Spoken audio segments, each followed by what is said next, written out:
Hi guys, for today's video nga guys, ayan bagong gising ako dahil walat pasok ang mga bata dahil sa bagyo. Ako ay bumawi ng tulog ngayong hapon.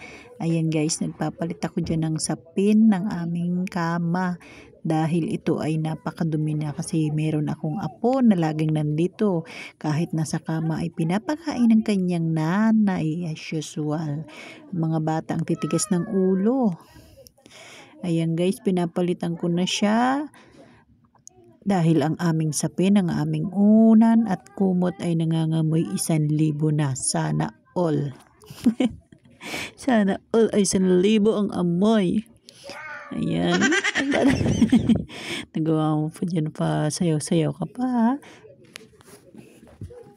Ayun nga guys. At kaninang umaga guys, dahil nagpakita si Haring Araw, minadali kong labhan ang aming mga kumot. Kasi nga 'di ba may bagyo na naman guys na parating bukas at mahihirapan na naman lalo kami. Lalo pa. Ayan sige.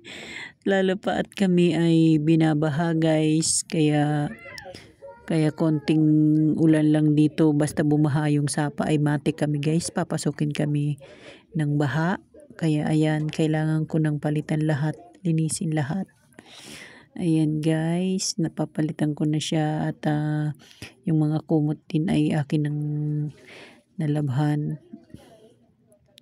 kanina. Kaya ayan, bango-bango, mabango na.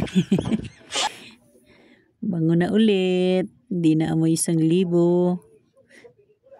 Sana all 1,000 na lang lahat ang amoy. Ayan nga guys, at patapos na nga ako dyan. Ayan.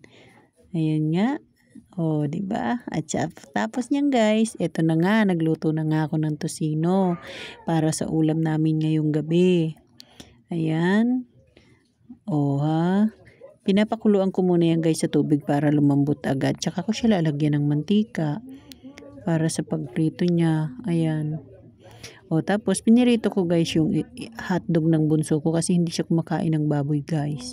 Hindi naman siya Muslim pero hindi siya kumakain ng baboy talaga. Kaya ayan, hotdog na lang daw sa kanya. Ayan, muntik pang masunog. Ayan nga guys.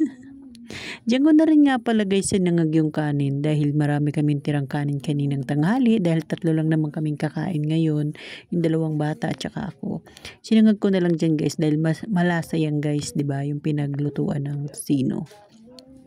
Ayan, dyan ko na nga lang siya. Ayan guys, sinasangag ko na siya. Hindi ko na ipakita yung paglagay ko guys kasi hawak ko lang yung cellphone dyan. Ayan guys, maraming salamat po sa walang sawang panonood ng aking mga reels at video. Bye! Thank you for watching. Love, love it!